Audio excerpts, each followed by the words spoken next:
Hello students, चलिए start करते हैं कार्बन एंड इट्स कंपाउंड का नेक्स्ट लेक्चर। और इस लेक्चर में हम स्टार्ट करेंगे आईयूपीएससी नोमेनक्लेचर उन कंपाउंड्स का जिनमें कुछ स्पेसिफिक ग्रुप प्रेजेंट होते हैं और उनके लिए हमें लगाना होता है सेकेंडरी सफिक्स। बट उससे पहले जान लेते हैं कि हमने क्या क्या कंटेंट स्टडी कर लिया है। हम आईयूपीएससी नोमेनक्लेचर में सिंपल कंपाउंड का नोमेनक्लेचर कर चुके हैं, जिनके अंदर आपको एक कार्बन चेन सेलेक्ट करनी होगी और वर्ड रूट लिखना होगा और एक प्राइमरी सफिक्स लिखना होगा। तो एक सबसे सिंपल केस जो आपने स्टडी किया जिसमें आपको मेंशन करना था word root plus primary suffix. तो आप अच्छे से जानते हैं कि प्राइमरी सफिक्स कौन पर डिपेंड करता है, एन, इन या आइन हमें अप्लाई करना होता है। उसके बाद आपने स्टडी किया कि वर्ड रूट और प्राइमरी सफिक्स तो हर केस में लगेगा। इसके साथ आपने प्रीफिक्स वाले केसेस स्टडी किए। प्रीफिक्स वाले केसेस कौन से, जिनमें आपको साइड चेन मिलती हो, कोई सब्स्टिट्यूएंट हो जैसे कि फ्लोरो, क्लोरो, ब्रोमो, आयोडो, तो उनके लिए हमें क्या प्रीफिक्स लगाना होगा। प्राइमरी सफिक्स के हमने डिफरेंट केसेस स्टडी किए, एन के केसेस स्टडी किए, डबल बॉन्ड के केसेस स्टडी किए, ट्रिपल बॉन्ड के केसेस स्टडी किए, डबल और ट्रिपल में मल्टीपल टाइम्स डबल और ट्रिपल बॉन्ड की मींस मल्टीपल बॉन्डिंग के केसेस को स्टडी किया कि एक कंपाउंड में एक से ज्यादा जगह पर डबल बॉन्ड था या एक से ज्यादा जगह पर ट्रिपल बॉन्ड है, तो फिर उस कंपाउंड का नोमेनक्लेचर कैसे करें, या एक कंपाउंड में डबल बॉन्ड के साथ ट्रिपल बॉन्ड आ जाए तो नोमेनक्लेचर कैसे करें।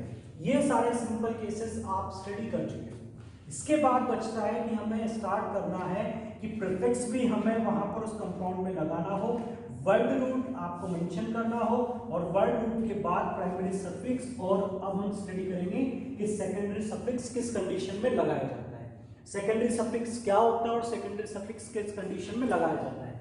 तो आप याद कीजिए, आपका आईयूपीएससी नोमेनक्लेचर में स्टार्टिंग में बता दिया गया था कि फंक्शनल ग्रुप के बेसिस पर हम लगाते हैं सेकेंडरी सफिक्स। तो पहले तो हम ये जान लेते हैं कि फंक्शनल ग्रुप क्या होगा और क्या सेकेंडरी सफिक्स आपको लगाना होगा।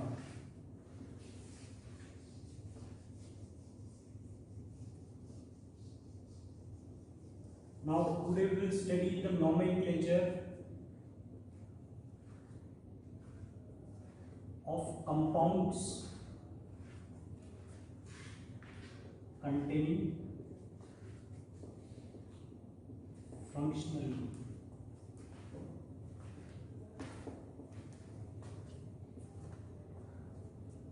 पहले जान लेते हैं फंक्शनल ग्रुप क्या होगा।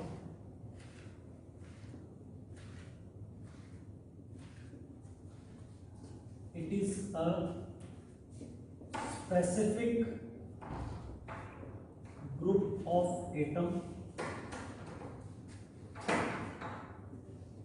attached to carbon chain।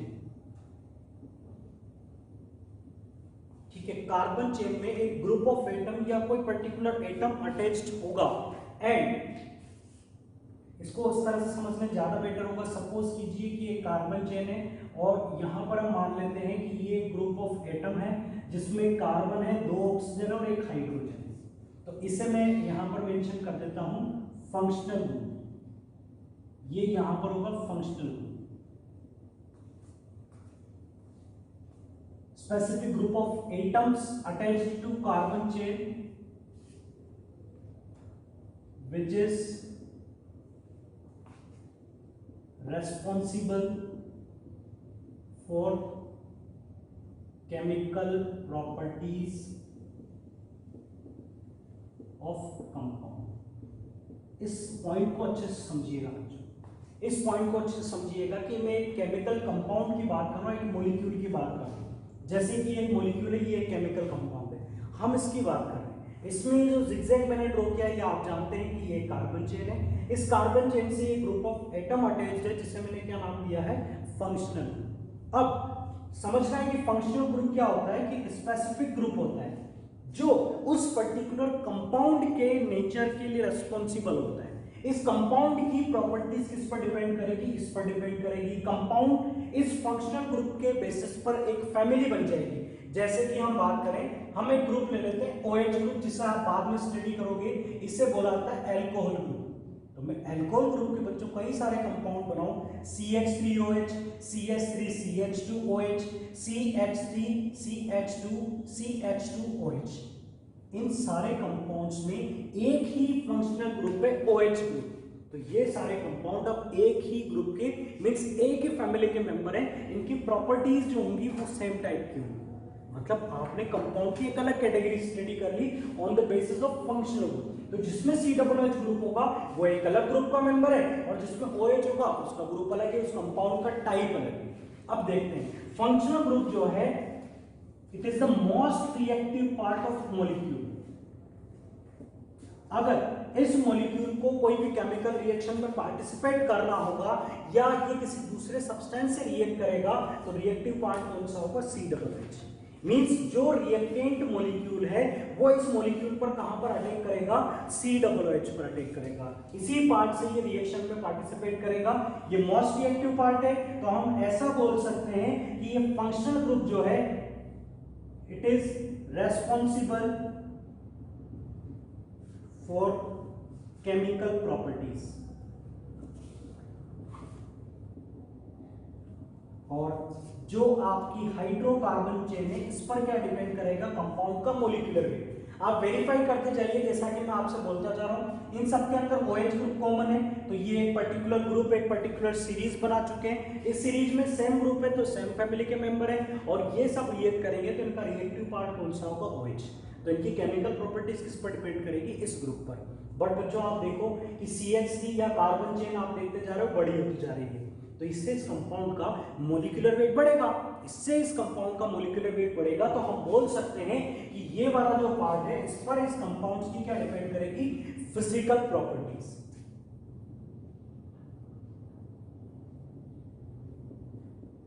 Responsible for change in physical properties. ये होता है एल्काइल ग्रुप, इसे आप बोल सकते हैं, इसे हाइड्रोकार्बन चेन आप बोल सकते हैं, या हाइड्रोकार्बन रेडिकल आप बोल सकते हैं। ये एक हाइड्रोकार्बन चेन है, ये एक एल्काइल ग्रुप है, और ये फंक्शनल ग्रुप है जिस पर कंपाउंड की केमिकल प्रॉपर्टीज डिपेंड करती है, इस पर फिजिकल प्रॉपर्टीज डिपेंड करती है। कैसे डिपेंड करेगी? अगर आप यहाँ पर चेन को चेंज करते जाएंगे तो मॉलिक्यूलर वेट चेंज होगा, डेंसिटी चेंज होगी, इंट्रामोलिकुलर अट्रैक्शन चेंज होंगे, बॉइलिंग पॉइंट चेंज होगा, मेल्टिंग पॉइंट चेंज होगा। इस तरह से फिजिकल प्रॉपर्टीज में वेरिएशन आएगा। तो हम ये जान चुके हैं कि एक ग्रुप का होना, कई सारे कंपाउंड्स में अगर एक ही ग्रुप है तो वो कंपाउंड एक ही फैमिली के मेंबर होंगे। बट अगर उनमें हाइड्रोकार्बन चेन में डिफरेंस होगा तो उनकी फिजिकल प्रॉपर्टीज अलग अलग होंगी। तो इस तरह से आप कंपाउंड्स को कैटेगराइज कर सकते हो ग्रुप के बेसिस पर, और उनकी स्टडी को आसान कर सकते हो, उनके नोमेनक्लेचर को इजी बना सकते हो। तो आप एक बार फंक्शनल ग्रुप की डेफिनेशन को फिर से रिवाइज करें, फिर से समझें कि फंक्शनल ग्रुप क्या होता है और इसका क्या रोल होता है। इसे समझने के बाद हम बात करते हैं फंक्शनल ग्रुप कौन कौन से आपको स्टडी करने हैं, और उस फंक्शनल ग्रुप के लिए नोमेनक्लेचर में आपको क्या स्पेसिफाई करना रहेगा। तो इसमें हम step by step, one by one सारे फंक्शनल ग्रुप को स्टडी करते हैं। पहला जो फंक्शनल ग्रुप हमें स्टडी करना है वो है carboxylic acid. First functional group होगा कार्बोक्सिलिक एसिड। कार्बोक्सिलिक एसिड तो ये ग्रुप ऑफ एटम होगा, तो इसमें कौन कौन से एटम्स की ग्रुपिंग होती है उसे समझ लें, और वो एटम किस तरह से अरेंज्ड होते हैं उसे समझ लें। तो बच्चों इसमें एक तो कार्बन होता है और दो ऑक्सीजन होते हैं, और वो इस तरह से बॉन्डेड होते हैं कि एक ऑक्सीजन कार्बन से डबल बॉन्ड, दूसरा ऑक्सीजन कार्बन और हाइड्रोजन से सिंगल बॉन्ड से कनेक्टेड होता है। या मैं इसे ऐसे भी रिप्रेजेंट कर सकता हूँ COOH।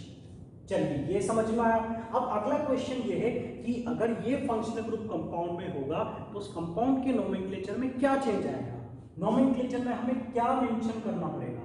तो उस चीज को समझें कि कभी अगर जरूरत पड़ती है प्रीफिक्स की, तो यहां पर प्रीफिक्स लिखा जाएगा कार्बोक्सी, और सफिक्स आपको लिखना होगा ओइक एसिड। चलिए अब बच्चों यहां पर मैंने प्रीफिक्स भी लिखा, सफिक्स भी लिखा, जबकि आपको तो ये पता है कि फंक्शनल ग्रुप की प्रेजेंस से आप कंपाउंड में सेकेंडरी सफिक्स ऐड करते हो। आप क्या ऐड करते हैं? Secondary suffix. बट यहां पर मैंने प्रीफिक्स क्यों मेंशन किया? तो ये एक अपना क्वेश्चन बनकर तैयार हो चुका है। तो अब हमें आगे इस पार्ट को देखना है कि कब हमें इसके प्रीफिक्स की नीड होगी। तो मैं आपको जितने भी फंक्शनल ग्रुप बताऊंगा उन फंक्शनल ग्रुप के सफिक्स के साथ साथ उनका प्रीफिक्स भी आपको बताऊंगा, ठीक है। बट प्रीफिक्स कैसे अप्लाई करना है उसे हम लास्ट में स्टडी करेंगे। तो अभी आप प्रीफिक्स वाले पार्ट को पढ़ लीजिए, इसके एग्जांपल्स बाद में देखेंगे। अभी केवल हम सफिक्स क्या है और वो कैसे अप्लाई करना है उसे देखेंगे। चलिए अब एक सिंपल कंपाउंड से स्टार्ट करते हैं। कार्बोक्सिलिक एसिड का एक सिंपल कंपाउंड लेते हैं। ये तो है कार्बोक्सिलिक एसिड ग्रुप। ये किसी चेन से जुड़ा होगा। मान लीजिए यहाँ पर मिनिमम कार्बन मीन्स हमने एक हाइड्रोजन अटैच कर दिया, तो आपने एक मॉलिक्यूल बना लिया जिसका फॉर्मूला है HCOOH। एक मॉलिक्यूल बना लिया जिसका फॉर्मूला है HCOOH। हमें इसका नोमेनक्लेचर करना है। दूसरा कंपाउंड ड्रॉ करते हैं। ये COOH ग्रुप है और आपने इस तरफ लगा दी एक कार्बन की चेन CH3COOH। तीसरा ले लेते हैं जिसके अंदर आप दो कार्बन की चेन लगा लें CH3CH2COOH। सबसे पहले तो आप देखें कि आपको फंक्शनल ग्रुप दिख रहा है, सभी में COOH ग्रुप प्रेजेंट है। अब आप इसका नोमेनक्लेचर करें, ठीक है। एक वैसा कंपाउंड भी ड्रॉ कर देते हैं जैसा आप लोग एक्सपेक्ट करते हो। CH3 CH CH3 CH2 COOH। हमें इन सारे कंपाउंड का नोमेनक्लेचर करना है। बट जब भी आप किसी नए पार्ट में एंटर करें तो एक बार अपने रूल को फिर से रिवाइज करें। आपने IUPAC नोमेनक्लेचर रूल्स स्टडी किए थे कि आपको सबसे पहले मेन कार्बन चेन का सिलेक्शन करना है। मेन कार्बन चेन सिलेक्शन के बाद आपको नंबरिंग करनी है। तो यहाँ पर भी ऑब्वियस सी बात है कि हमें चेन का सिलेक्शन करना होगा। और बच्चे यहाँ पर ध्यान रखिएगा कि यहाँ पर जब आप चेन का सिलेक्शन करेंगे तो फंक्शनल ग्रुप के कार्बन को प्रायोरिटी देंगे। अब आप वो चेन सेलेक्ट करेंगे जिसमें फंक्शनल ग्रुप का कार्बन प्रेजेंट हो, ये कंपलसरी है। फंक्शनल ग्रुप का कार्बन होना जरूरी है। मतलब मैं इस कंपाउंड में अगर चेन का सिलेक्शन करता हूं तो इस कार्बन को मुझे सेलेक्ट करना पड़ेगा। चेन सेलेक्ट करता हूं तो इस कार्बन को चेन में लेना पड़ेगा। यहाँ पर इस कार्बन को मुझे चेन में लेना पड़ेगा और जब मैं चेन बनाऊंगा तो इस कार्बन को मुझे चेन में लेना पड़ेगा। मतलब जैसा कि आपको पहले बताया जा चुका है कि फंक्शनल ग्रुप की प्रायोरिटी अनसैचुरेशन से भी ज्यादा होती है, मींस डबल बॉन्ड या ट्रिपल बॉन्ड वाले कार्बन से भी ज्यादा होती है और किसी साइड चेन से भी ज्यादा होती है फंक्शनल ग्रुप की प्रायोरिटी। मतलब मुझे COOH को सबसे ज्यादा प्रायोरिटी देनी है, इसके कार्बन को चेन में लेना है। ये तो हुआ चेन सिलेक्शन रूल में अपडेट। अब इसके बाद हमें क्या करनी होती है, नंबरिंग। तो क्या numbering rule as it is रहेगा जैसा हमने स्टडी किया था? हमने क्या स्टडी किया था पहले वो सुने। तो पहले हमने स्टडी किया था कि हम चेन सेलेक्ट करने के बाद नंबरिंग करेंगे और उस तरफ से नंबरिंग स्टार्ट करेंगे जहां से साइड चेन क्लोज होगी। अगर दो से एक से ज्यादा साइड चेन आ जाए तो हम उधर से नंबरिंग करेंगे जिधर से सीक्वेंस स्मॉल बनेगा। चलिए साइड चेन के अलावा अगर डबल बॉन्ड आ जाए तो हम डबल बॉन्ड वाले कार्बन को प्रायोरिटी देंगे। फिर हम नहीं देखेंगे कि साइड चेन किधर से क्लोज है या किधर से ज्यादा दूर है। तो फिर हम किसे प्रायोरिटी देते थे, अनसैचुरेशन वाले कार्बन को, मींस डबल या ट्रिपल बॉन्ड वाले कार्बन को। एक एग्जांपल आपको बता देता हूं जो मैंने आपको अभी बोला, उसका एग्जांपल बच्चों ये है CH3 CH CH3 CH2 CH double bond CH। इसमें ये हम सभी को पता है कि चेन का सिलेक्शन आपने किया, बट यहाँ पर नंबरिंग आप कहाँ से करोगे, उस तरफ से करोगे। क्यों? क्योंकि डबल बॉन्ड वाला जो कार्बन है वो इधर से पहले आता है। अब मैं ये नहीं देखूंगा कि CH3 कहाँ से नजदीक होगा। अब हमें CH3 की पोजीशन नहीं देखनी है क्योंकि चेन में अनसैचुरेशन आ चुका है। अब अगर मैं इसी कंपाउंड में इसी में यहां पर COOH लगा दूं, यहां पर मैं COOH ग्रुप लगा दूं तो फिर नंबरिंग का रूल क्या यही रहेगा या इसमें कोई चेंज होगा? ठीक है, अगर आपके पास ये दोनों नहीं थे तो आपने इसको प्रायोरिटी दी। आपने देखा कि किधर से CH3 क्लोज होगा, हम उधर से नंबरिंग करें। चलिए भाई अच्छा लगा, ठीक है। अब क्या हुआ, डबल बॉन्ड आ गया तो फिर आपने कहा इससे ज्यादा प्रायोरिटी इन कार्बन्स को दो, तो जिधर से ये कार्बन क्लोज होगा उधर से नंबरिंग करो। ठीक है, तो फिर इसको प्रायोरिटी ना लेकर इसको ज्यादा प्रायोरिटी दी। अगर COOH भी आ जाता है तो फिर अब आपका नंबरिंग रूल फिर से आपको मॉडिफाई करना होगा और नंबरिंग रूल में आपको ये अपडेट डालना होगा कि अब आप चेन सेलेक्ट में इस कार्बन को लेंगे और नंबरिंग भी आप इसी कार्बन से स्टार्ट करेंगे। नंबरिंग भी अब इसी कार्बन से स्टार्ट होगी। तो अब मैं सारे कंपाउंड में नंबरिंग कर सकता हूं। इस कंपाउंड में ये लॉन्गेस्ट चेन है और 1 2 3 4 क्लियर नंबरिंग आपने की। इस कंपाउंड में नंबरिंग करें, ये दो कार्बन की चेन, ये फर्स्ट कार्बन ये सेकंड कार्बन, इसमें एक ही कार्बन है और इसमें कितने कार्बन है आपके पास? 3 कार्बन, 1 2 3। क्लियर? अब आप नोमेनक्लेचर कर सकते हो। अब नोमेनक्लेचर करने के लिए क्या करना होता है? सबसे पहले आप मेन कार्बन चेन में कार्बन काउंट करें, वर्ड रूट लिख लें। तो यहां पर मेन कार्बन चेन में कितने कार्बन है? 1, तो वर्ड रूट क्या होगा? मैथ। यहां पर कितने कार्बन है? 2, तो वर्ड रूट क्या होगा? एथ। यहां पर 3 कार्बन है, तो वर्ड रूट क्या होगा? प्रोप। यहां पर कितने कार्बन है? 4, तो वर्ड रूट आपने लिखा ब्यूट। वर्ड रूट लिखने के बाद अब हमें क्या लिखना है? प्राइमरी सफिक्स, मींस बॉन्ड के बेसिस पर एन, इन या आइन में से क्या आएगा। तो वैसे तो सारे एग्जांपल सिंपल है, सब में कार्बन कार्बन में सिंगल बॉन्ड है, तो सब में आपको क्या लिखना है? एन ही लिखना है। तो यहां पर आ जाएगा प्रोपेन। यहां पर भी एक कार्बन होता है तो सिंगल बॉन्ड, ये तो मीथेन। यहां पर भी एन आ जाएगा, यहां पर भी प्राइमरी सफिक्स एन। इसके बाद आपको क्या लिखना है? Secondary suffix. क्यों? क्योंकि यहाँ पर COOH ग्रुप है, तो जब भी COOH ग्रुप होगा तो आपको सेकेंडरी सफिक्स लिखना होगा ओइक एसिड। तो सबके बाद में आप क्या लिखते हैं? Oic acid. तो ये हो जाएगा मिथेनोइक एसिड, प्रोपेनोइक एसिड,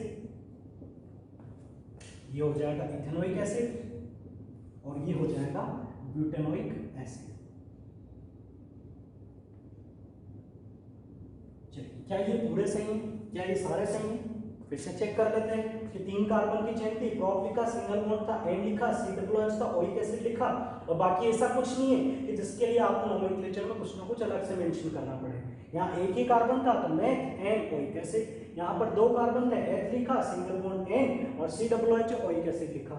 यहाँ पर 4 कार्बन थे, ब्यूट लिखा, सिंगल बॉन्ड एन लिखा, COOH, ओइक एसिड लिखा। बट यहाँ पर एक साइड चेन भी प्रेजेंट है, यहाँ पर एक CH3 भी प्रेजेंट है एज अ साइड चेन, तो इसकी नेमिंग क्या होगी? मिथाइल होगी। और ये कहां पर लिखना पड़ेगा आपको?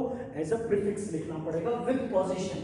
तो CH3 की पोजीशन क्या है? 3। तो नोमेनक्लेचर में क्या चेंज करना है यहाँ पर आपको? 3 मिथाइल ब्यूटेनोइक एसिड। इसका नोमेनक्लेचर क्या होगा? 3 methyl butanoic acid, 3 methyl butanoic acid, ethanoic acid, methanoic acid और प्रोपेनोइक एसिड। इसके अलावा कुछ ऐसे केमिकल कंपाउंड्स हैं जिनके IUPAC नेम से ज्यादा उनके जो कॉमन नेम है, या कॉमन नेम के कई सारे रीजन होते हैं, ट्राइबल नेम सिस्टम होता है, डिराइव्ड नेम सिस्टम होता है, उनके सोर्सेज से या वो कंपाउंड आपको कैसे मिलता है उसके बेसिस पर उसकी नेमिंग की जाती थी। तो कुछ पुराने नेम नोमेनक्लेचर ऐसे हैं कुछ कंपाउंड्स के जो बहुत ही ज्यादा कॉमन है, तो उनके IUPAC नेम से ज्यादा उन्हें उन नेम से ज्यादा रिप्रेजेंट किया जाता है।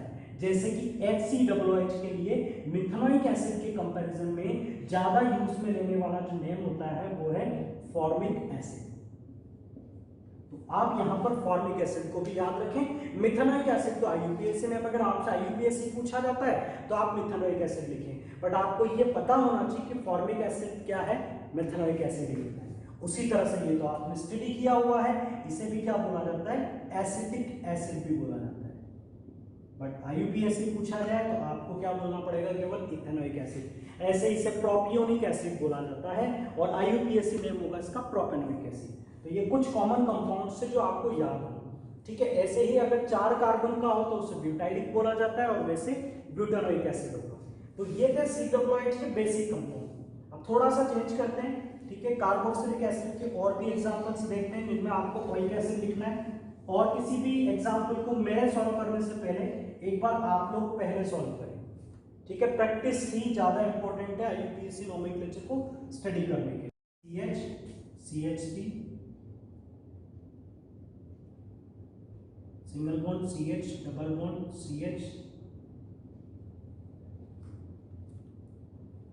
इस कंपाउंड का हमें नोमेनक्लेचर करना है, तो सबसे पहले हम इस कंपाउंड में कार्बन चेन का सिलेक्शन करेंगे। तो कार्बन चेन तो ये वाली होगी, ये कार्बन चेन है। कार्बन चेन सिलेक्शन के बाद हमें करनी होगी नंबरिंग, तो हम नंबरिंग करते हैं, यहीं से नंबरिंग करें, ग्रुप के कार्बन को प्रायोरिटी दें। 1 2 3 4 sorry 1 2 3 4th carbon, 5th carbon, 5 carbon की चेन बच्चों 5 कार्बन की चेन है और मुझे नोमेनक्लेचर करना है। तो 5 कार्बन है तो सबसे पहले तो मैं वर्ड रूट लिख लूं। 5 कार्बन के लिए वर्ड रूट होता है पेंट। क्या यहाँ पर कोई साइड चेन प्रेजेंट है? जी हाँ। इनके लिए आपको क्या लिखना होगा? प्रीफिक्स लिखना होगा। इन दोनों का नाम क्या है? मिथाइल है। और हमने स्टडी किया हुआ है कि सेम टाइप का ग्रुप एक से ज्यादा बार आता है तो फिर उसके नाम को बार बार नहीं लिखा जाता है। 2 बार मिथाइल है तो आपको क्या लिखना है, केवल डाई मिथाइल लिखना है। तो 2 बार मिथाइल है तो आप यहाँ पर आगे क्या लिख लें, डाई मिथाइल विद पोजीशन। तो डाई मिथाइल की पोजीशन क्या है, 4-4। पोजीशन चाहे सेम हो या डिफरेंट हो, उन्हें तो एज इट इज लिखना ही पड़ेगा। पोजीशन चाहे सेम हो, एक से ज्यादा ग्रुप की, बट आपको उन्हें अलग अलग लिखना ही पड़ेगा। 4,4 डाइमिथाइल पेंट।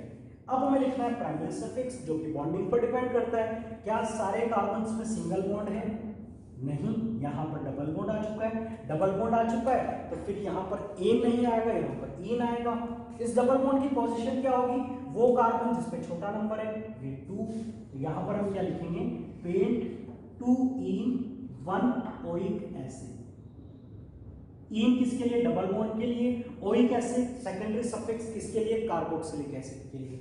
आप 2 को पेंट से पहले भी लिख सकते हैं, 2 पेंटीन 1 ओइक एसिड भी लिख सकते हैं। अब आपको क्लियर हो चुका है कि इस कंपाउंड का नोमेनक्लेचर यही होना चाहिए।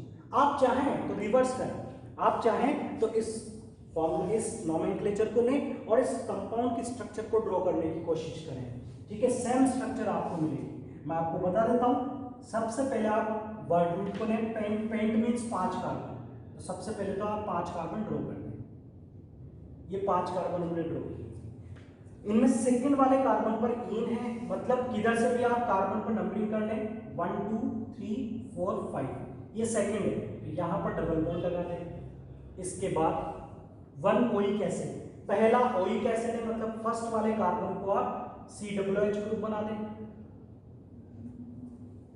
4,4 डाइमिथाइल, 4 कार्बन पर 2 मिथाइल ग्रुप लगा दें। ये 4th कार्बन है, ये 2 CH3 ग्रुप लगा दिए। बाकी सब जगह आपको क्या बनाना है, सिंगल। अब रिमेनिंग वैलेंसीज पर आप हाइड्रोजन लगा दें। तो यही कंपाउंड है, यही स्ट्रक्चर आपको मिल चुकी है। बस डिफरेंस क्या है, ये इस तरह से लिखा हुआ था, वो उधर से लिखा हुआ है, बट बात वही है, सेम कंपाउंड आपने यहाँ पर ड्रॉ की है। तो आप इस तरह से अपने नोमेनक्लेचर को वेरीफाई कर सकते हो। चलिए, ये COOH का एक और अच्छा एग्जांपल था। इसके बाद एक और एग्जांपल हम देते हैं COOH का, CH2।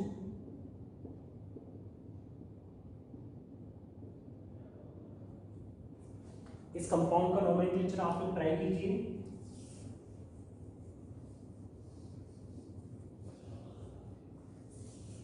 फिर आपको ट्राई करना है COOH।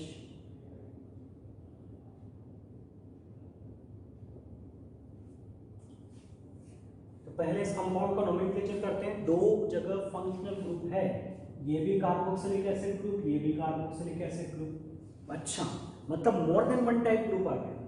More than 1 time methyl आता है तो क्या करते हैं, डाइमिथाइल। ऐसे मोर देन 1 टाइम अगर COOH आएगा तो क्या करेंगे, डाई ओइक एसिड लिख देंगे, DI लिख देंगे।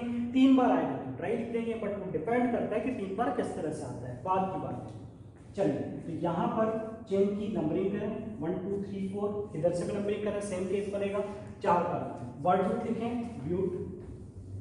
प्रीफिक्स की कोई नीड नहीं है, कोई साइड चेन नहीं, ब्यूट, और सब में सिंगल बॉन्ड है तो ब्यूटेन। और कहां कहां पर फंक्शन ग्रुप है, फर्स्ट और फोर्थ पर, ब्यूटेन 1,4 डाइओइक एसिड। 1,4 को आप आगे ले सकते हो, 1,4 ब्यूटेन डाइओइक एसिड लिख सकते हो। ये इसका नोमेनक्लेचर होगा। COOH 1 2, 2 ही कार्बन है, ethane 1,2 dioic acid. Ethane 1,2 dioic acid, but याद रखिए इसे ऑक्सैलिक एसिड बोला जाता है। ऑक्सैलिक एसिड का IUPAC नोमेनक्लेचर होता है ethane 1,2 dioic acid. Ethane 1,2 dioic acid, जिसे ऑक्सैलिक एसिड भी बोला जाता है, जो कि आपको टोमेटो से मिलता है। तो ये थे COOH ग्रुप के कंपाउंड के नोमेनक्लेचर। याद रखते जाइएगा, एक फंक्शनल ग्रुप आप स्टडी कर चुके हो, वो है कार्बोक्सिलिक एसिड। हम कंप्लीट कर चुके हैं COOH। सेकंड ग्रुप कौन सा होगा वो देखते हैं।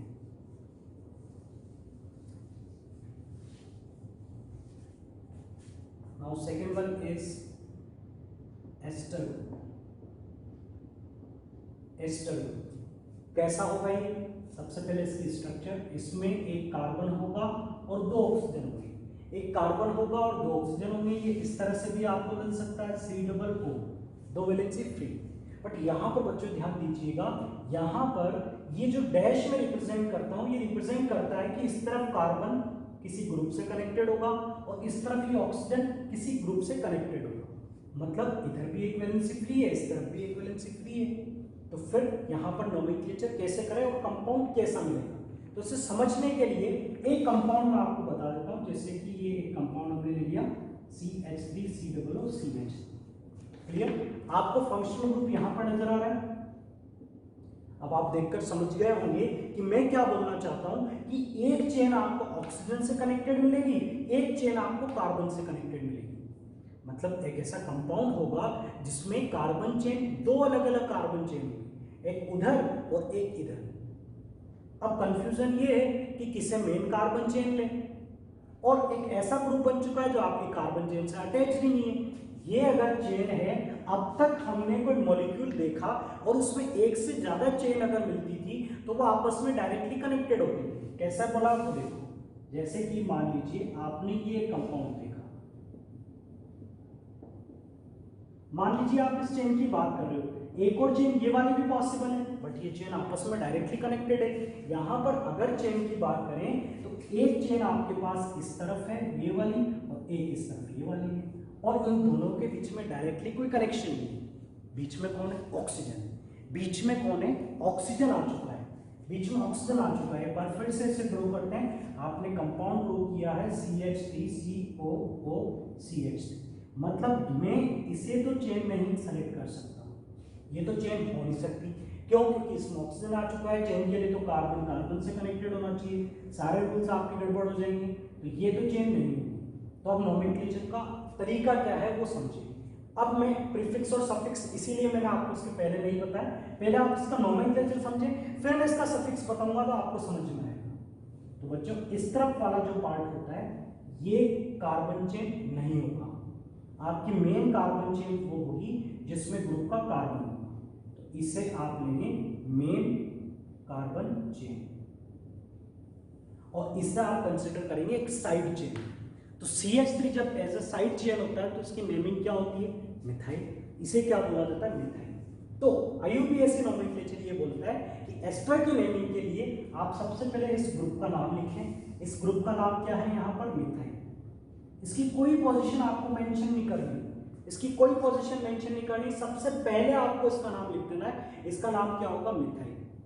अब यहाँ पर अब आ जाइए आप अपने IUPAC नोमेनक्लेचर सिस्टम पर कि यहाँ पर 2 कार्बन की चेन है, तो वर्ड रूट आप लिखेंगे एथ। 2 कार्बन के लिए आपने लिखा एथ, दोनों में सिंगल बॉन्ड था, आपने लिखा N, इथेन। वर्ड रूट लिख दिया, प्राइमरी सफिक्स लिख दिया, कोई प्रीफिक्स हमें नहीं लिखना है। ठीक है, देखो फिर से लिखता हूं मैं इसको। इसके लिए आपने लिख दिया मिथाइल। अब आप इसे लिखकर भूल जाओ कि इधर कुछ है। अब आप केवल वैसा काम करो जैसा आप कार्बोक्सिलिक एसिड के लिए करते थे, कि आप इस तरफ देखें कि इस तरफ ये जो ग्रुप बचा हुआ है इसकी नेमिंग क्या होगी। ये जो ग्रुप बचा हुआ है इसमें 2 कार्बन की चेन है, कोई साइड चेन है उसमें नहीं है, तो कोई प्रीफिक्स हमें नहीं लिखना है। अब यहां पर आपको क्या लिखना है? इस तरफ इस वाले पार्ट के लिए primary prefix plus word root plus suffix ये लिखना है। तो अब इसमें प्रीफिक्स की तो कोई नीड ही नहीं है ना, इन 2 कार्बन पे कोई साइड चेन नहीं है, तो प्रीफिक्स हमें नहीं लिखना, हम वर्ड रूट लिखेंगे और सफिक्स लिखेंगे। ठीक है, तो सबसे पहले 2 कार्बन है तो वर्ड रूट आपके लिखेंगे एथ, दोनों में सिंगल बॉन्ड है तो प्राइमरी सफिक्स क्या होगा? एन। और एस्टर ग्रुप के लिए सेकेंडरी सफिक्स लिखा जाता है OH।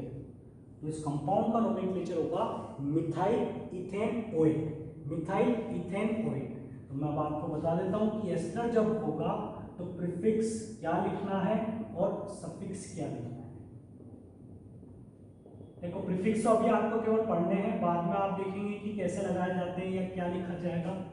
एल्केनोइल ऑक्सी या फिर होता है इसके लिए एल्कोक्सी कार्बोनेट,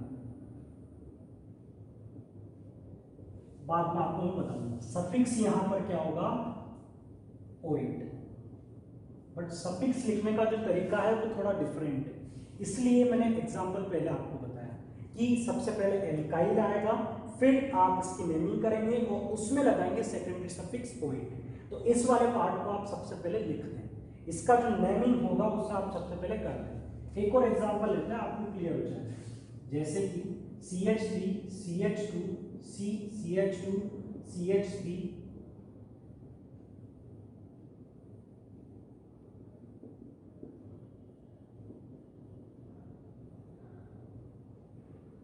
CH3, इस कंपाउंड का आपको नोमेनक्लेचर करना है। इस कंपाउंड का नोमेनक्लेचर करना है तो सबसे पहले चेन का सिलेक्शन कीजिए, लॉन्गेस्ट कार्बन चेन का, और उसमें इस कार्बन को काउंट करें, इसी से नंबरिंग स्टार्ट करें 1 2 3 4। ये 4 कार्बन की चेन आपको यहाँ पर मिलेगी। क्लियर। अब जैसा कि मैंने आपको बताया, आप मत देखिए कि इस पार्ट में क्या क्या है, अभी इस पार्ट को इग्नोर कीजिए। सबसे पहले आप इसका नाम लिख दीजिए, सबसे पहले आप लिख दीजिए इसका नाम, CH3 का नाम सबसे पहले लिख दीजिए मिथाइल। जब एस्टर ग्रुप का कंपाउंड तो जो ऑक्सीजन से अटैच्ड है उसका नाम सबसे पहले लिख दिया मिथाइल। अब आप इस पार्ट में आ जाइए, सब चीजें नोटिस कीजिए कि इसमें मेन चेन कौन सी होगी, साइड चेन कौन सी है। ये मेन कार्बन चेन है, ये साइड चेन है। तो सबसे पहले तो क्या लिखा जाएगा, प्रीफिक्स विद पोजीशन। इसके लिए प्रीफिक्स क्या लिखा जाता है, इथाइल। तो मिथाइल के बाद आप लिखेंगे 2 इथाइल। 2 इथाइल, 4 कार्बन के लिए वर्ड रूट लिखेंगे ब्यूट, सब में सिंगल बॉन्ड एन और COO के लिए ओइट। तो इसका नोमेनक्लेचर क्या हो जाएगा, मिथाइल 2 इथाइल ब्यूटेनोइड। अब देखो यहाँ पर कोई अल्फाबेटिकल ऑर्डर नहीं आएगा, क्योंकि मिथाइल जो है वो इसके लिए प्रीफिक्स थोड़ी है। मिथाइल इस वर्ड रूट के लिए प्रीफिक्स नहीं है। मिथाइल तो आपको पहले लिखना है जो ऑक्सीजन से अटैच्ड पार्ट है उसको, तो उसका अल्फाबेटिकल ऑर्डर आपको नहीं देखना, उसको सबसे पहले लिखकर आपको फ्री हो जाना है। फिर आपको केवल इस पार्ट का नोमेनक्लेचर करना है, जैसे आप कार्बोक्सिलिक एसिड वाले कंपाउंड का नोमेनक्लेचर करते हो, उसमें लास्ट में ओइक एसिड लगाते हो, यहाँ पर आपको लास्ट में लगाना है ओइक, यहाँ पर आपको लास्ट में लगाना है ओइक। सिंपल कंपाउंड और ले लेते हैं, CH3 CH2 CH3 COO CH2 CH3। यहाँ पर ये मेन कार्बन चेन, सबसे पहले इसकी नेमिंग करते हैं। 2 कार्बन की चेन को क्या बुलाता है, इथाइल, और यहाँ पर 2 कार्बन की चेन तो H single bond N OH। Nomenclature क्या होगा, इथाइल इथेनोइड, बट याद रखिए कि इसे इथाइल एसिटेट भी बोला जाता है, बट यही ज्यादा इंपॉर्टेंट है। IUPAC याद रखिए, एस्टर में कॉमन नेमिंग इतनी ज्यादा इंपॉर्टेंट नहीं है जितनी कार्बोक्सिलिक एसिड में आपको फॉर्मिक एसिड और एसिटिक एसिड को याद करना होता है। तो ये था एस्टर ग्रुप। प्रीफिक्स के बारे में आप बाद में स्टडी करेंगे, अभी केवल आप सफिक्स लगाना सीख जाएं। तो OH ग्रुप में मींस एस्टर ग्रुप में नोमेनक्लेचर कैसे करना है ध्यान रखिएगा। ये एक ऐसा ग्रुप है जिसके कार्बन के बाद एक ऑक्सीजन होता है और फिर से चेन आपको मिल जाती है। तो 2 जगह पर चेन मिलती है, इस जगह वाली चेन का नाम आप पहले लिख लें एज एन एल्काइल, फिर आप इसे मेन कार्बन चेन कंसीडर करके नोमेनक्लेचर करें। चलिए 2 ग्रुप आपके कंप्लीट हो चुके हैं। सेकंड ग्रुप है एस्टर ग्रुप जिसमें COO था। नेक्स्ट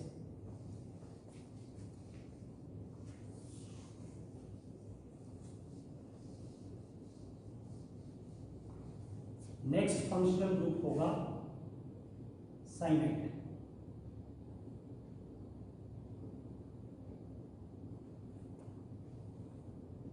C�11N या फिर ऐसे C, ये इसका रिप्रेजेंटेशन है।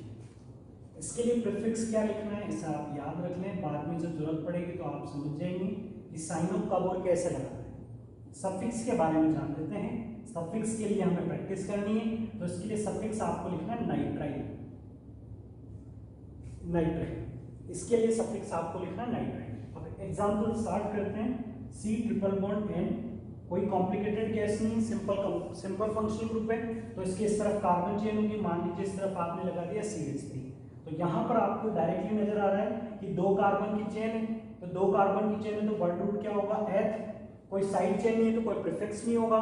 सिंगल बॉन्ड के लिए N और CN ग्रुप के लिए आप लिखें नाइट्राइल। इसका नोमेनक्लेचर क्या हो जाएगा, इथेन नाइट्राइल। नोमेनक्लेचर क्या हो जाएगा, इथेन नाइट्राइल। दूसरा एग्जांपल ट्राई करते हैं। CH3 CH CH3 CH3 CH2 CH2 CN। इसका नोमेनक्लेचर करना है तो यहाँ से नंबरिंग करें 1 2 3 4 5 कार्बन की चेन है, 4 and 5। 4 पर 2 मिथाइल ग्रुप है तो सबसे पहले प्रीफिक्स लिख लें 4 डाइमिथाइल, 4 डाइमिथाइल, 5 कार्बन के लिए पेंटेन, सब में सिंगल बॉन्ड है इसलिए N लिखा, और इसके बाद आप लिख लें नाइट्राइल, 4 डाइमिथाइल पेंटेन नाइट्राइल, ये इस कंपाउंड का नोमेनक्लेचर होगा। तो बड़ा simple example, simple functional group है थर्ड वाला साइनाइड ग्रुप, जिसमें आपको फंक्शनल ग्रुप के कार्बन को लेते हुए चेन बनानी है और उसी से नंबरिंग स्टार्ट करनी है, और सेकेंडरी सफिक्स आपको लिखना है नाइट्राइल। बाकी सारे रूल्स एज इट इज है, बाकी सारा लिखने का तरीका एज इट इज है, आपको वही prefix, word root, suffix as it is लगाना है। चलिए, तो साइनाइड में हम ज्यादा टाइम वेस्ट ना करते हुए नेक्स्ट ग्रुप लेते हैं। इसके बाद नेक्स्ट फंक्शनल ग्रुप होगा aldehyde, fourth functional group aldehyde. ये आपको मिलेगा CHO। इसके लिए जो प्रीफिक्स होंगे वो होंगे फॉर्मिल और ऑक्सो। सफिक्स के बारे में आप जानते हैं, सफिक्स इसके लिए लिखा जाएगा AN।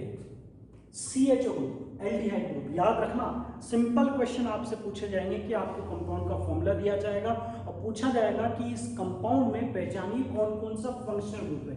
तो सबसे पहले तो आपको फंक्शनल ग्रुप आइडेंटिफाई करना आना चाहिए। जैसे कि यहां पर मैंने आपको एक कंपाउंड बनाया HCHO, दूसरा कंपाउंड बनाया CH3CHO। तो यहां पर आप देखें ये पार्ट यहां पर फंक्शनल ग्रुप है, तो जहां पर भी आपको ये CHO ग्रुप नजर आए तो आप समझ जाइएगा कि यहां पर ये कौन सा ग्रुप है, एल्डिहाइड ग्रुप है। यहां पर ये कौन सा ग्रुप है, एल्डिहाइड ग्रुप है, CHO CH2 CHO। चलिए इनका नोमेनक्लेचर करते हैं। एक कार्बन के लिए वर्ड रूट क्या होता है, मेथ, और एक कार्बन है सिंगल बॉन्ड है N, और एल्डिहाइड ग्रुप है तो सेकेंडरी सफिक्स क्या होगा, मिथेनॉल। मैंने जितने भी कंपाउंड्स आपको अभी दिए हैं इनमें कोई साइड चेन नहीं है तो कोई प्रीफिक्स नहीं आएगा। Word root, primary suffix, secondary suffix. तो यहाँ पर 2 कार्बन की चेन है, वर्ड रूट क्या होगा H, सिंगल बॉन्ड N, और सेकेंडरी सफिक्स N। इसका नोमेनक्लेचर क्या होगा, इथेनॉल। यहाँ पर 3 कार्बन की चेन है, बट ध्यान रखें कि यहाँ पर फंक्शनल ग्रुप 2 बार है, 2 बार है, फंक्शनल ग्रुप 2 बार है। तो नोमेनक्लेचर क्या होगा, प्रोपेन 1,3 डाई N। L के साथ आपको क्या लिखना है, DI लिखना है, डाई। मींस ये रिप्रेजेंट करता है कि आपका एल्डिहाइड ग्रुप इस कंपाउंड में 2 बार है। इस कंपाउंड के 2 कार्बन कौन से कार्बन है, CHO वाले कार्बन है। ठीक है, अब यहां पर ये भी याद रखें कि मिथेनॉल को फॉर्मेल्डिहाइड भी बोला जाता है। इसको मिथेनॉल ना बोलकर फॉर्मेल्डिहाइड लिखा जाएगा, इसलिए आपको पता हो कि फॉर्मेल्डिहाइड का IUPAC नेम मिथेनॉल है, इसे बोला जाता है एसिटाइलडिहाइड। चलिए एक और एग्जांपल ले लेते हैं जिसमें साइड चेन हो, CH3 CH3 CH2 CH3 CH double bond CH,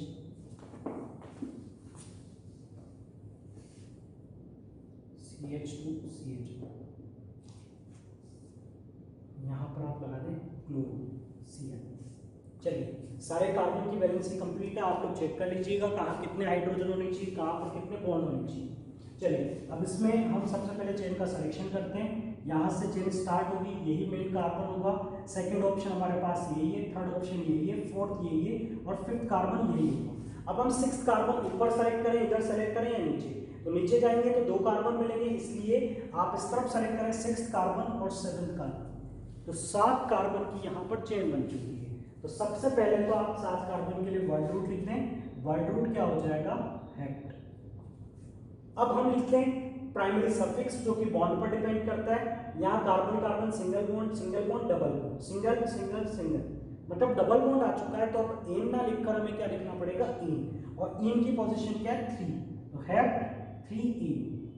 इसके बाद हमें क्या लिखना, सेकेंडरी सफिक्स जो कि किसके लिए होगा, एल्डिहाइड के लिए, इसकी पोजीशन है 1, हेक्ट 3 इन 1 एन।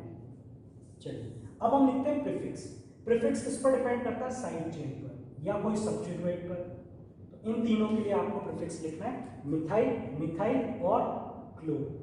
तो मिथाइल और क्लोरो में पहले किसको लिखेंगे, क्लोरो को। पहले क्लोरो को लिखें तो यहाँ पर क्या होगा 2 क्लोरो, इसके बाद मिथाइल। मिथाइल कौन से कार्बन पर है? 5th कार्बन पर, दोनों 5th पर हैं तो 5,5 डाइमिथाइल। हेप्ट 3 है या 3 हेप्टीन एल, 3 हेप्टीन एल भी आप लिख सकते हैं। फिर से रिवाइज कीजिए इसको, यहाँ पर 7 कार्बन की चेन बनी थी, चेन सिलेक्शन आपको आना चाहिए, नंबरिंग आपको आनी चाहिए।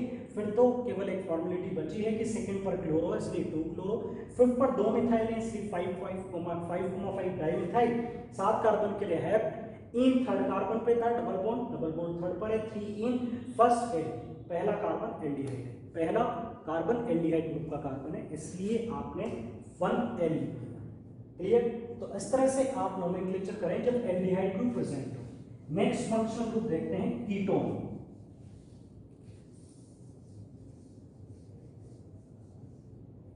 तो फोर्थ आपने स्टडी किया एल्डिहाइड ग्रुप जो कि आपको CHO की फॉर्म में नजर आएगा। फिफ्थ फंक्शनल ग्रुप होगा कीटोन ग्रुप, CO या फिर CO।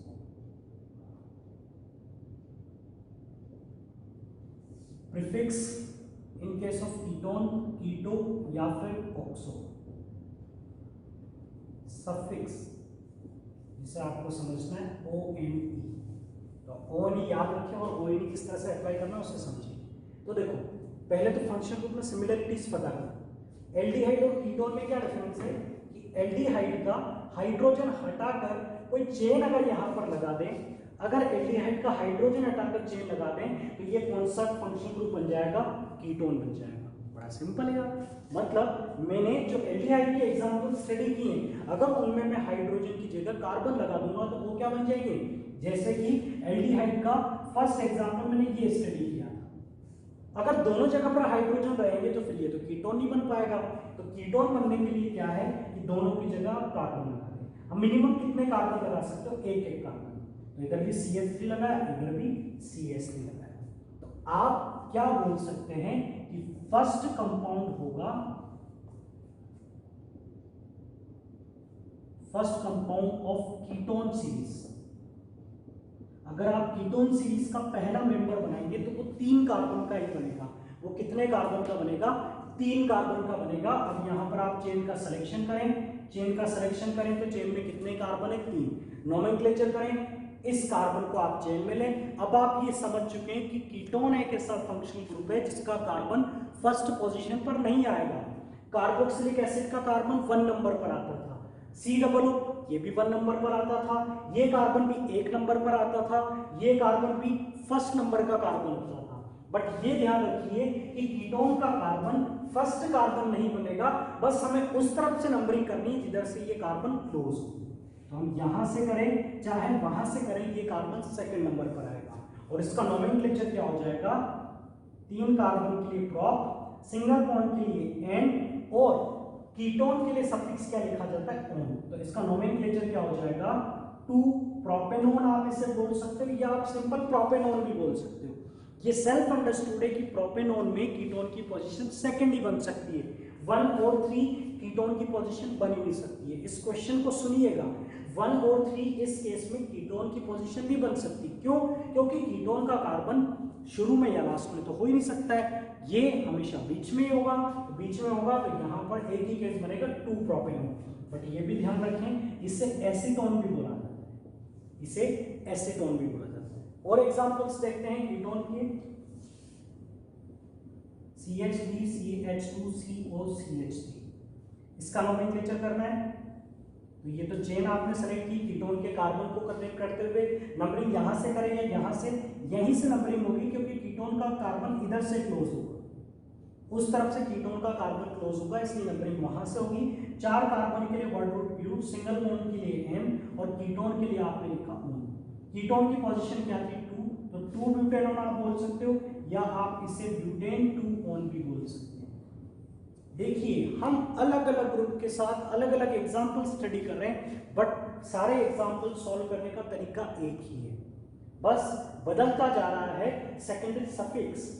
कभी आपने OE का एसिड लगाया था, अब आप ON लगा रहे हैं, कभी L लगाया था, अब आप ON लगा रहे हैं। बाकी रूल्स में कोई चेंज नहीं है, उसी तरह से चेन का सिलेक्शन, उसी तरह से नंबरिंग, और जो सेकेंडरी सफिक्स है उससे आपको विद पोजीशन लिखना है। तो कीटोन के बारे में केवल इंपॉर्टेंट इंफॉर्मेशन यही थी कि कीटोन का कार्बन कभी भी आपको टर्मिनल पोजीशन पर नहीं मिलेगा। टर्मिनल पोजीशन का मीन्स या तो स्टार्टिंग में या एंडिंग में, ये कहीं ना कहीं बीच में आपको मिलेगा। तो कीटोन की आप प्रैक्टिस करें, और भी एग्जांपल्स आप देखें, मॉड्यूल एक्सरसाइज देखें जिसमें आपको कीटोन के और एग्जांपल्स मिल सकते हैं। ठीक है, मैं ज्यादा एग्जांपल्स नहीं दे रहा हूं क्योंकि सब में सेम प्रोसीजर आपको फॉलो करना है। कीटोन के बाद नेक्स्ट फंक्शनल ग्रुप होगा एल्कोहल, जो कि आप बहुत अच्छे से जानते हैं कि OH ग्रुप होगा, और इसके लिए जो प्रीफिक्स होगा वो यूज में लिया जाएगा हाइड्रोक्सी, और सफिक्स ओल, 6th OH ग्रुप। चलिए, तो OH ग्रुप के कंपाउंड स्टडी करते हैं। OH ग्रुप के कंपाउंड स्टडी करते हैं तो इसके कंपाउंड होंगे CH3, CH2, CH2OH। सबसे पहले मिनिमम कार्बन का कंपाउंड CH3OH ले लें, सेकेंड होगा CH3CH2OH। ठीक है, इनके IUPAC नेमिंग करें। एक कार्बन के लिए वर्ड रूट क्या होता है, मैथ, सिंगल बॉन्ड के लिए N, OH ग्रुप के लिए ON, दो कार्बन के लिए एथ, N, ON। बड़े सिंपल केस लिए मैंने, ना कोई साइड चेन है, कोई प्रीफिक्स की जरूरत नहीं, कोई डबल बॉन्ड नहीं, तो N लिखना है, OH है तो आपको OL लिखना है। बट ये एग्जांपल्स इसलिए लिए ताकि मैं आपको बोलूं कि आप ये भी याद रखिए कि इसे मिथाइल अल्कोहल भी बोला जाता है और इसे इथाइल अल्कोहल भी बोला जाता है। मिथाइल अल्कोहल, इथाइल अल्कोहल, इसे मिथाइल कार्बोनिल कार्बी, इसे कार्बिनॉल बोला जाता है, इसे मिथाइल कार्बिनॉल बोला जाता है। तो कार्बिनॉल इतना इंपॉर्टेंट नहीं है, बट मिथाइल अल्कोहल और इथाइल अल्कोहल तो आपको पता होना चाहिए। ये कार्बिनॉल है, ये मिथाइल कार्बिनॉल है। चलिए, इसकी बात करते हैं। यहाँ पर 3 कार्बन की चेन है। ये एक ऐसा फंक्शनल ग्रुप है जिसमें कार्बन नहीं है। ठीक है, डिफरेंस देखिएगा, अब तक के सारे फंक्शनल ग्रुप में कार्बन था, इसके ग्रुप में कार्बन नहीं है। बट ये ग्रुप जिस कार्बन पे लगा हो उसे तो प्रायोरिटी दें। ये ग्रुप इस कार्बन पे लगा है तो आप इसे प्रायोरिटी दें और इसके अकॉर्डिंग आप नंबरिंग कर लें। 3 कार्बन की चेन है, 3 कार्बन के लिए वर्ड रूट लिखें प्रोप, सिंगल बॉन्ड के लिए N, OH ग्रुप के लिए और प्रोपेनॉल। बट इसे प्रोपेनॉल लिखने से अच्छा आप इसे 1 प्रोपेनॉल लिखें या आप इसे प्रोपेन 1 ऑल लिखें। ऐसा मैंने इसलिए बोला क्योंकि आप इसे ऐसे भी तो लिख सकते हैं, CH3 CH CH3, मतलब इस OH को फर्स्ट कार्बन से हटाकर आप सेकंड पर भी लगा सकते हैं। तो नंबरिंग ये होगी, चेन सिलेक्शन आपने किया, इसका नोमेनक्लेचर हो जाएगा 2 प्रोपेन, या आप बोल सकते हैं प्रोपेन 2 ऑल। समझ गए होंगे आप मेरी बात कि OH ग्रुप सेकंड नंबर के कार्बन पर है तो इसे क्या बोल सकते हैं, प्रोपेन 2 ऑल। ठीक है, तो बच्चों ये थे अल्कोहल ग्रुप। ठीक है, इसके बाद एक लास्ट ग्रुप बचा ईथर।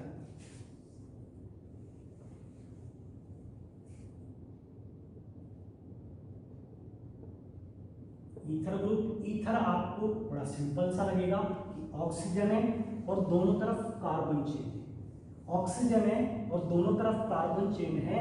और दूसरी जानकारी बच्चों ये है कि इसमें केवल आपको प्रीफिक्स ही लिखना है। अब ये भी इसी टाइप का केस है कि इसको आपने एग्जांपल से समझा था, फिर आपने प्रीफिक्स और सफिक्स को समझा था। उसी तरह से ईथर में भी हम पहले एक एग्जांपल लेते हैं और फिर उसके बाद समझेंगे कि प्रीफिक्स का कैसे क्या रोल है, हमने अल्कोक्सी कैसे लिखा। तो एक एग्जांपल लिया बच्चों मैंने, CH3OCH3, ऑक्सीजन से 2 चेन कनेक्टेड है तो हमने आइडेंटिफाई कर लिया कि ईथर है। दूसरी बात, इसमें कोई सफिक्स नहीं होता है, मतलब हमें केवल N तक ही कंप्लीट करना है, उसके बाद कोई सेकेंडरी सफिक्स नहीं लिखना है यहाँ पर, उसके बाद कोई सेकेंडरी सफिक्स यहाँ पर नहीं लिखना है। अब इसका नोमेनक्लेचर करते हैं। तो इसका नोमेनक्लेचर करने के लिए आपके पास 2 पॉसिबिलिटी है कि ये चेन है या ये चेन है। तो अब आप ध्यान रखें, आप सिंपल जज कर सकते हैं कि जिधर ज्यादा कार्बन हो उधर चेन बनाएंगे। अब इधर भी एक कार्बन है, इधर भी एक कार्बन है, तो किधर भी चेन बना लो। मान लीजिए मैंने इसे चेन बना लिया, इसे मैंने चेन बना लिया, तो चेन में कितने कार्बन है, एक कार्बन। एक कार्बन के लिए वर्ड रूट क्या होगा, मैथ। चेन में कितने कार्बन है, एक कार्बन, तो वर्ड रूट क्या होगा, मैथ। और एक कार्बन सिंगल बॉन्ड है तो फिर मीथेन। अब ये वाला पार्ट बच चुका है, ये वाला पार्ट बच चुका है। अब आप इसे एज अ सब्स्टिट्यूएंट कंसीडर करें, सब्स्टिट्यूएंट कंसीडर करें। देखो अगर एक CH3 ऐसे सब्स्टिट्यूएंट होता है तो आप इसे क्या बोलते हैं, मिथाइल। देखो मेन कार्बन चेन में होता है जब बात अलग है, लेकिन मेन कार्बन चेन में नहीं होता है तो आप इसे क्या बोलते हैं, मिथाइल। अब आप ऐसा मत सोचिएगा कि सर आपने इसे मिथाइल क्यों नहीं लिखा, आपने इसे यहाँ मीथेन क्यों लिखा है। बेटा मीथेन अभी कंप्लीट नहीं हुआ है, इसके आगे मुझे इसके लिए एक प्रीफिक्स भी लिखना पड़ेगा, तब इसे मैं मीथेन बोलूंगा, अदरवाइज मैं अकेले CH3 को मीथेन नहीं बोलूंगा, ठीक है। बट CH3 इस कार्बन को देखिए, एक ही कार्बन है तो वर्ड रूट मेथ होगा, सिंगल बॉन्ड है तो एन आपको लिखना है। अब यहाँ पर इस हमने क्या बोला, मिथाइल, जब ये मेन कार्बन चेन में ना हो। लेकिन अगर इसके साथ ऑक्सीजन आ जाए तो इसको मिथाइल से चेंज करके अब आप क्या बोलेंगे, मिथॉक्सी, इसे आप क्या बोलेंगे, मिथॉक्सी। इसीलिए मैंने यहाँ पर लिखा था एल्कोक्सी, मतलब इस ऑक्सीजन को चेन के साथ लेकर आपको इसकी नेमिंग करनी है और वो पूरा मिलकर हो जाएगा एल्कोक्सी, और वो आपको कहां पर लिखना है, एज अ प्रीफिक्स लिखना है, उसे आपको एज अ प्रीफिक्स लिखना है। तो यहां पर मिथाइल प्लस ऑक्सीजन, तो ये बन जाएगा मिथॉक्सी। जब आप आगे मिथॉक्सी लिख रहे हैं तो यहां पर आप इसे मीथेन लिख सकते हैं, अदरवाइज मैंने, ये तो मैं भी जानता हूं कि मीथेन का फॉर्मूला CH4 होता है, बट अगर एक मेन कार्बन चेन हो, आगे कोई ग्रुप लगा हुआ हो, तब आप इसे मीथेन बोल सकते हैं। ये मीथेन का डेरिवेटिव बन चुका है, ठीक है। मीथेन के एक हाइड्रोजन की जगह आप क्या लगा चुके हो, OCH3। मीथेन में कितने हाइड्रोजन थे, 4, आपने एक की जगह OCH3 लगा दिया, जिसकी नेमिंग आपने मिथॉक्सी कर दिया, बाकी part as it is methane रहेगा। चलिए और एग्जांपल्स लेते हैं ताकि आपको और अच्छे से क्लियर हो जाएगा। सेकेंड एग्जांपल है CH3O CH2 CH3, ऑक्सीजन दोनों तरफ चेन, तो किसे मेन कार्बन चेन है, जिसमें ज्यादा कार्बन हो, तो ये मेन कार्बन चेन, ये इसकी नंबरिंग आपने की, ज्यादा कार्बन है, नंबरिंग आप कर चुके हो, और इससे आप as a side chain consider कर लें, तो इसका नाम तो मिथॉक्सी लिखेंगे, इसका नाम क्या होगा, 2 कार्बन की चेन है तो वर्ड रूट क्या होगा, एथ, दोनों में single bond N, prefix CH3O के लिए मिथॉक्सी, नोमेनक्लेचर हो जाएगा मिथॉक्सी इथेन, नोमेनक्लेचर हो जाएगा methoxy ethane. Next last example CH3 CH CH3 O CH2 CH3, O के दोनों तरफ चेन है, लेफ्ट में भी राइट में, किसे मेन कार्बन चेन लें, इसमें 2 कार्बन है, इसमें कितने कार्बन है बच्चों, जल्दबाजी ना करें, हम जल्दबाजी में 2 ही कार्बन को चेन में ले लेते हैं। आप ऐसा सोचें कि ये चेन है, इस कंपाउंड को मैं ऐसे बना दूं, CH3 CH CH3 O CH2 CH3, अब आपको नजर आ रहा है ये मेन कार्बन चेन है, और OCH2 CH3 इस पर लगा हुआ है सब्स्टिट्यूएंट है। CH2 CH3 को आप क्या बोलते हैं, इथाइल, विद ऑक्सीजन इसका नाम क्या हो जाएगा, इथॉक्सी। तो इस पूरे ग्रुप का नाम यहां पर क्या होगा, इथॉक्सी। अब आप 3 कार्बन की चेन है तो वर्ड रूट आपके पास क्या होगा, प्रॉप, सब में सिंगल बॉन्ड N, नंबरिंग आप वहां से करें जहां से ये ग्रुप क्लोज हो, तो दोनों साइड से ग्रुप सेकंड नंबर पर आएगा, तो नोमेनक्लेचर क्या हो जाएगा, 2 इथॉक्सी प्रोपेन, नोमेनक्लेचर क्या हो जाएगा, 2 इथॉक्सी प्रोपेन। ध्यान से समझिएगा बच्चों, बड़ा आसान है लॉन्गेस्ट चेन का सिलेक्शन करना, ये एक साइड चेन की तरह ही, कोई स्पेसिफिक प्रॉपर्टी या स्पेसिफिक थिंग नहीं है, ठीक है। एज अ साइड चेन है तो आप देखें कि ये किधर से क्लोज हो गया, आप उस तरफ से नंबरिंग करें, चेन उस पार्ट को लें जिसमें ज्यादा कार्बन हो, तो इसमें 3 कार्बन है, इसमें 2 ही कार्बन थे, और इसका नाम इथॉक्सी कैसे लिखा हुआ आपको समझ में आना चाहिए। 2 कार्बन के लिए हम साइड चेन में इथाइल लिखते हैं, अगर ऑक्सीजन साथ हो तो हम उसे क्या बोलते हैं, इथॉक्सी। तो ये थे फंक्शनल ग्रुप, ये इनके सिंपल कंपाउंड, सिंपल नोमेनक्लेचर, आप इन्हीं की प्रैक्टिस करें, आपसे सिंपल क्वेश्चन पूछे जाएंगे, फंक्शनल ग्रुप आइडेंटिफाई करने को बोला जाएगा, या किसी फंक्शनल ग्रुप वाले कंपाउंड का मॉलिक्यूलर फॉर्मूला आपसे पूछा जाएगा। आपसे पूछा जाएगा कि कार्बोक्सिलिक एसिड के सेकंड मेंबर का मॉलिक्यूलर फॉर्मूला क्या होगा, तो ये कार्बोक्सिलिक एसिड का सेकंड मेंबर है, इसका मॉलिक्यूलर फॉर्मूला मतलब total carbon 2, total hydrogen 4, total oxygen 2, C2H4O2 क्या हो गया, इसका मॉलिक्यूलर फॉर्मूला हो गया। तो ऐसी छोटी छोटी चीजें आपसे पूछी जाएंगी एग्जाम्स में, चाहे वो IJSO हो, NTSC हो, या फिर आपका एग्जाम हो। बट एक और अच्छा लेवल हम स्टडी करेंगे नेक्स्ट लेक्चर में, जिसमें हम स्टडी करेंगे पॉलीफंक्शनल ग्रुप के कंपाउंड। पॉलीफंक्शनल ग्रुप मतलब एक ऐसे कंपाउंड का नोमेनक्लेचर हम स्टडी करेंगे जिसमें एक से ज्यादा फंक्शनल ग्रुप प्रेजेंट होंगे। अभी हमने क्या देखा ये कंपाउंड है, उसमें एक जगह एक फंक्शनल ग्रुप प्रेजेंट है। अब मैं ऐसा कंपाउंड देखेंगे जैसे कि मान लीजिए CH3 CHOH CO COOH CH2 COOH। यहाँ पर आप देखिए ये कार्बोक्सिलिक एसिड, ये कीटोन, ये एल्कोहल। तो एक ऐसा फॉर्मूला मैंने ड्रॉ किया जिसमें तीन फंक्शनल ग्रुप है। तो क्या यहाँ पर 3 सेकेंडरी सफिक्स आएंगे? क्या हमारे रूल्स वही रहेंगे? इसका नोमेनक्लेचर क्या होगा? तो वो हम स्टडी करेंगे नेक्स्ट लेक्चर में। So students, thank you very much for watching this lecture.